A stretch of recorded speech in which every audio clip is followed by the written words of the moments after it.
Now that you understand what to avoid, we can move on to video 3 and talk about how to find profitable domain names. Now, there's a specific technique that I'm going to show you that many of you have probably already used, so it should be pretty easy to implement. Let's talk about generic domain names versus non-generic. Generic domain names are basically domain names like televisions.com or computers.com.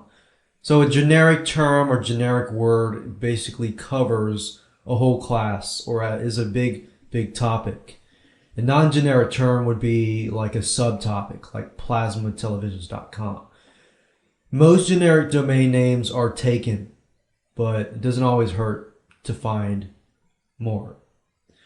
While they are taken, you can still focus on non-generic domain names and still make good money with them.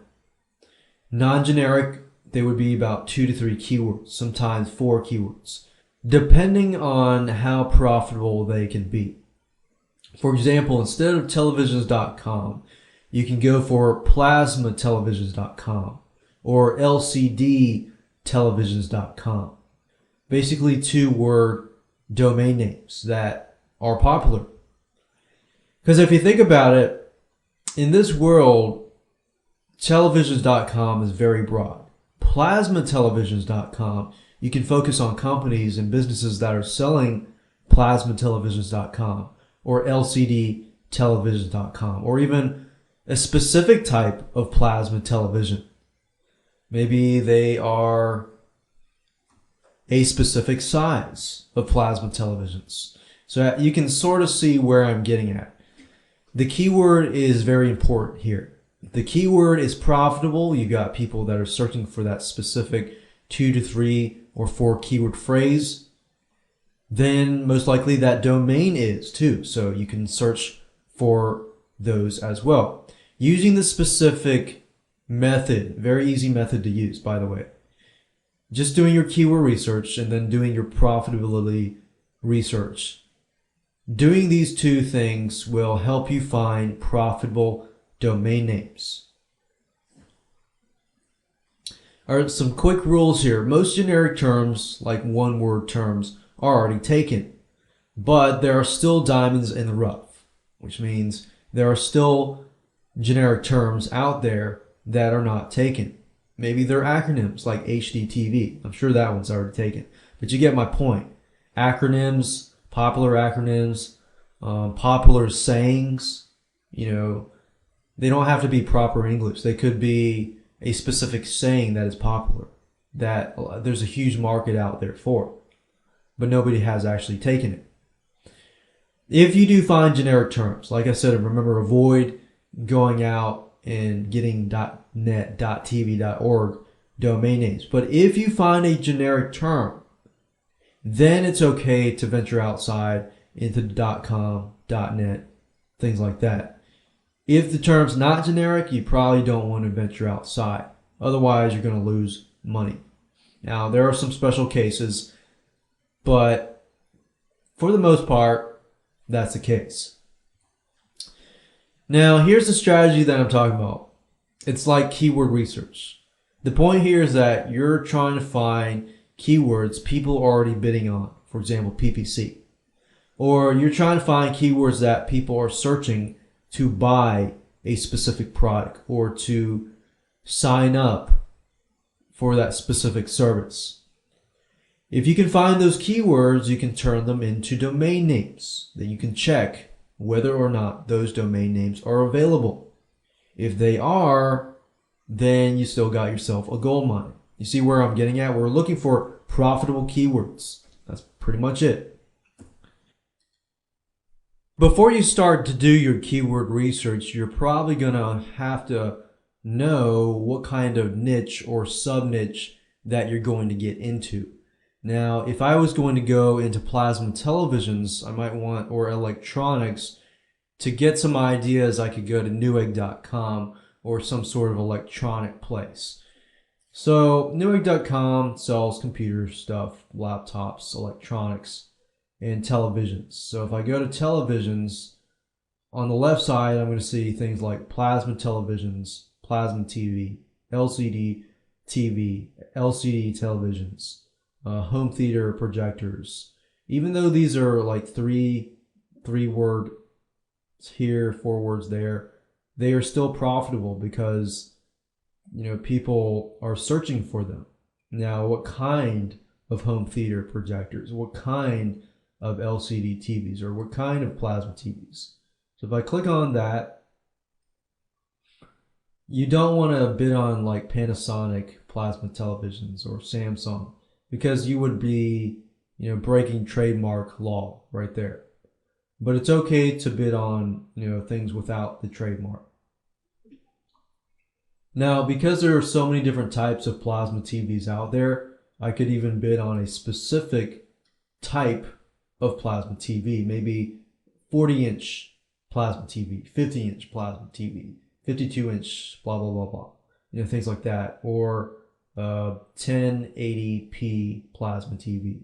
You can create all these ideas about all these different keywords.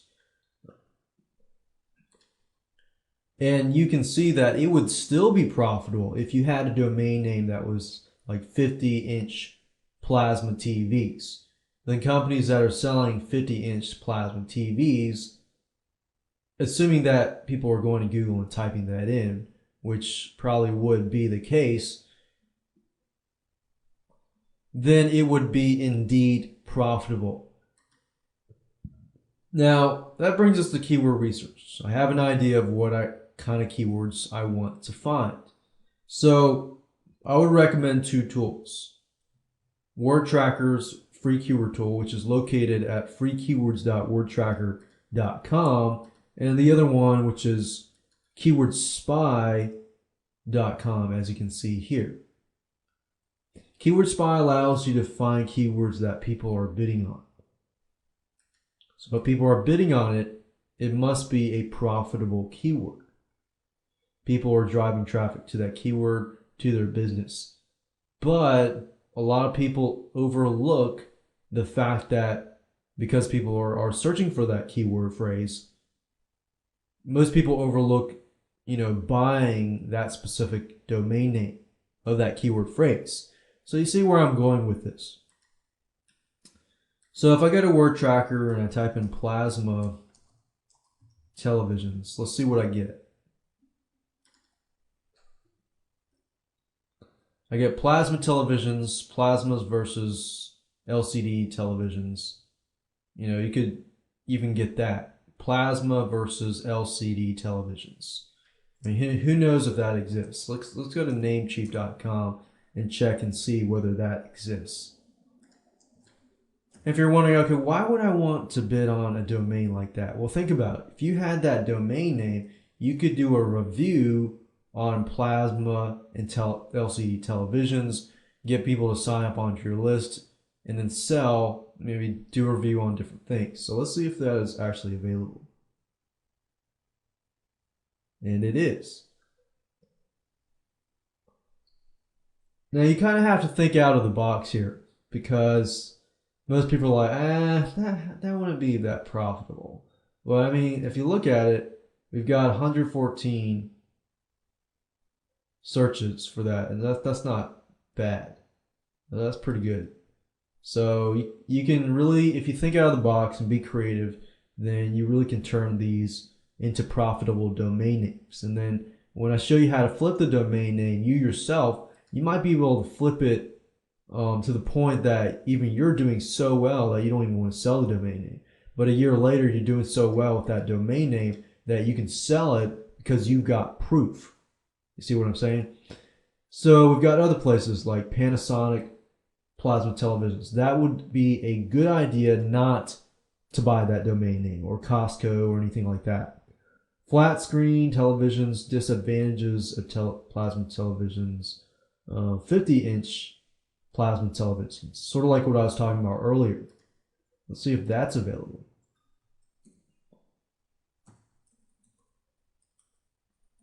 Basically, you want to remove the spaces in between the keyword. Click on search, And we'll see if that is available or not.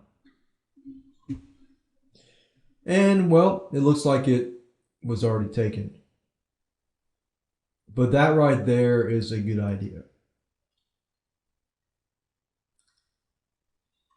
So you see where I'm going with this? I'm basically using free word tracker tool to create a list of keywords, and then thereby erasing the the spaces in between. So let's say that I do choose and copy and paste a bunch of these keywords. Shop, plasma televisions online. I probably want to stick up here above here so I can make sure that I get keywords that people are actually going to. So I might replace, I might put that there or erase that. But what I'm doing here is just mainly showing you an example, 32 plasma television. All right, so let's say that I have created a whole list of, things like that. I can still go to Keyword Spy and type in plasma televisions.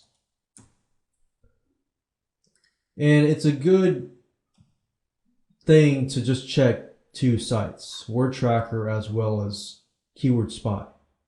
And if I go here under, let's say, expand that a little bit.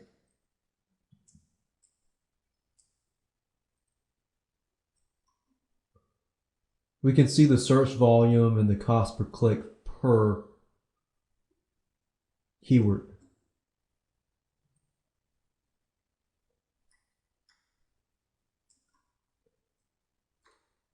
So we could even click on, let's see here, click on ads just to see what kind of ads there are. And the cool thing is you got to realize that people are paying money to bid on these keywords. But a lot of them overlook the fact that there are, the domain names, bidding on these domain names. So I could look at the pay-per-click competitors and see what kind of keywords that they have. So when I'm done creating my keyword list, and remember the whole idea here is not to just go out there and create a list of 100 or 1,000 keywords. We're not bidding on keywords here. We're finding profitable keywords. So what you want to do here is create a list. It's okay if it's a list of 5 or a list of 10 or a list of 20. So what I want you to do is just copy this into Notepad. And you see that there's spaces here, right? I don't want to go through the whole thing and create, delete all the spaces. So what I do is highlight that space, and then I cut it, and I go to replace, and I paste it, right? Paste that space. Replace it with no space, because what happens here is we're removing the spaces. See how fast that was? And then what I want to do is add .com to everyone. So .com, .com, .com, .com. All right, so once you have created your keyword list, you have found profitable keywords in a specific niche or sub-niche that you want to buy. Then what? What you're going to have to do next is to take all those keywords and then create the keyword list and then basically remove all the spaces in the keywords and then add a .com at the end of the keyword phrase. And then you will need to check whether or not that domain name is free or not. Well, how do you do that? Well, I'm going to show you in just a minute.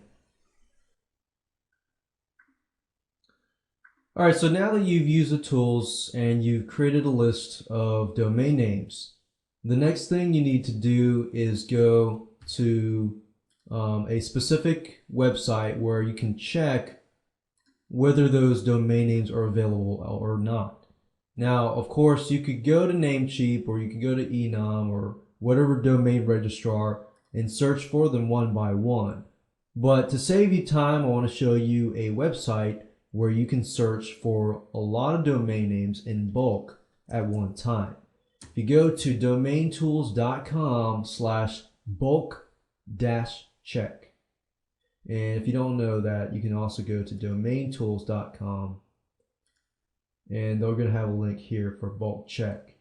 So it says enter one domain per line or separate with a space or comma. So what I'm going to do here is just do that. I'm going to copy this over, paste it, and then click submit. And then what it's going to do is it's going to show me what's available. So right now somebody already took the .com here and .com. But what is available is plasma television 46-inch, or plasma versus LCD televisions, or shop plasma television online. Now that's a four-word keyword phrase, but remember, there's still a lot of people searching for that keyword phrase, right? Because people are searching for that keyword phrase, you know, there's a big chance people are interested in buying, you know, a plasma television 46-inch. If somebody's typing that in, they're most likely interested in that. So as you can see here, this method, very, very simple to easy to use, but as you can see, very, very profitable because you approach the right people, you've done your keyword research, and all you have to do is hand the buyer the research you did, you know, for the keyword research. Now, there is, you know, profitability research, which I'll show you later on how to do. Okay, great. Now let's move on and talk about another tactic. You can find expired domain names.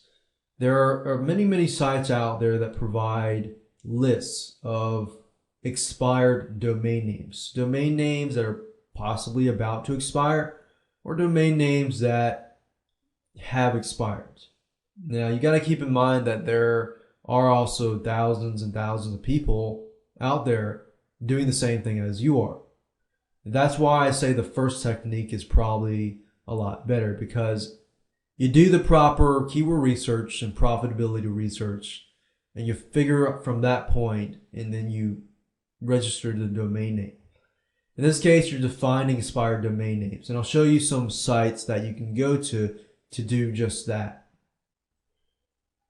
Now, if you're thinking, well, I still don't really understand what expired domains names are.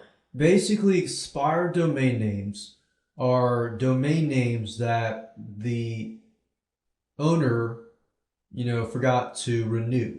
Because remember, domain names, we don't necessarily own a domain name.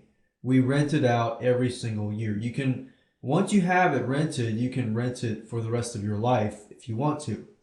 But for the most part, it's typical that the owner can, you know, forget to renew them. So let's say somebody owned televisions.com or plasmatelevisions.com. They forgot to renew it. Guess what? If they forget to renew it, it's not a trademark name, then you can grab it. But how do you know if it was, you know, dropped or not? These sites will help you find just that. Of course, it would be pretty stupid if somebody owned plasmatelevisions.com forgot to renew it. And for the most part, a lot of people can renew it like 10 years, 30 years, or 10 years in advance, I believe it is. But these sites will help you find expired domain names. So you got justdrop.com, then you have deleteddomains.com. Deleted domains requires you to purchase a membership, which would make sense if you are indeed getting updated and brand new domain names that have been expired. So you can search these two sites, or you can go to Google and look for expired domain memberships as well. But these are just two just to give you a head start. Now, the question that I know many of you will be asking is, how do you price a domain name? Let's say that you have found some domain names that you have found that they are indeed profitable. Well, how do you do that? Well, you can measure how many people look for that keyword. All right, so we've already pretty much done that, but you want to double check that and make sure that you have the numbers down. You do the proper keyword research, see how many people are typing that keyword into Google every day. Then you want to measure how much profit one could make from selling products. Now, this is going to be hypothetical. Unless you have actual traffic coming to the site, which I'll show you later on how to do that. Unless you do that, the domain name, this is going to all be hypothetical.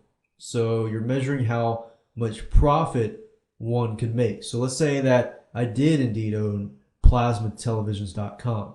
Want to go to Google, figure out, or Word Tracker, figure out, how many people are going to the Plasma Televisions, how many people are typing that in.